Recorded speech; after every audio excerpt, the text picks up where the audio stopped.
A Scottish nurse at the centre of a row over a transgender doctor using a female changing room has been cleared of misconduct by NHS Fife. Sandie Peggie was suspended from work at the Victoria Hospital in Kirkcaldy in Fife on the 3rd of January 2024 after she complained about having to share a changing room with Dr Beth Upton at the NHS Fife Hospital, where they both worked. Dr Upton had made an allegation of bullying and harassment, a tribunal heard earlier this year. Today, Scottish First Minister John Swinney gave his reaction after Sandie Peggie was cleared of misconduct. There is a process that's been undertaken in NHS Fife which has examined issues about the alleged conduct of Sandie Peggie. That's reached its conclusion. It's important that these processes are fair to all parties, and that's what's been taken forward here, and it's reached its conclusion.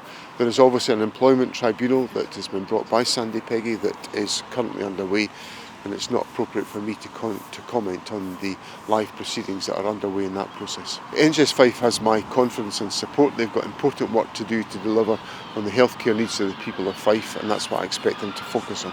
In a statement, Ms Peggie's solicitor, Margaret Gibbon, said on Tuesday the 14th of July, the evening before the resuming of her tribunal, Sandie Peggie received confirmation from Fife Health Board that following a disciplinary hearing, none of the gross misconduct allegations against her were upheld. This follows a disciplinary hearing on the 25th of June, which considered 4 gross misconduct allegations, 2 relating to patient care failures, 1 of misgendering Dr Upton, and 1 relating to her encounter with Dr Upton in the workplace female-only changing room on Christmas Eve 2023. Sandie is relieved and delighted that this 18-month-long internal process has concluded and cleared her of all allegations. Scottish Sun political reporter Mark McLaughlin says changes in the law may have influenced NHS Fife's decision. A year ago, I would say that she might have been in real trouble, but in the intervening time, there's been a huge change in gender law prompted by the Supreme Court, which ruled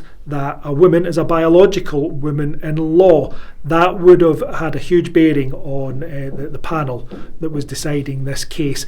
They ultimately decided that Sandie Peggie had done nothing wrong, including the allegation of misgendering. But Ms Peggie took the Health Board and Dr Upton to tribunal, lodging a complaint of sexual harassment or harassment related to a protected belief under Section 26 of the Equality Act 2010 regarding 3 incidents when they shared a changing room: indirect harassment, victimisation and whistleblowing. Health Secretary Neil Gray was asked if he had confidence in NHS Fife. Looking for your reaction to the Sandie Peggie disciplinary hearing yesterday. Nothing further to say to what the First Minister had to say yesterday.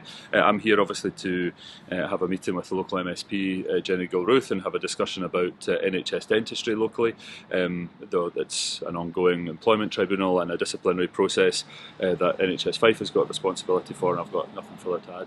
You still have confidence in the leadership of NHS Fife? Of course I do. The NHS Fife have got an important role to play in ensuring that they're delivering NHS services to the people of Fife, and it's part of what I'm here to discuss with them. I expect them to continue to exercise that function. Of course, I've got confidence in their ability to do so.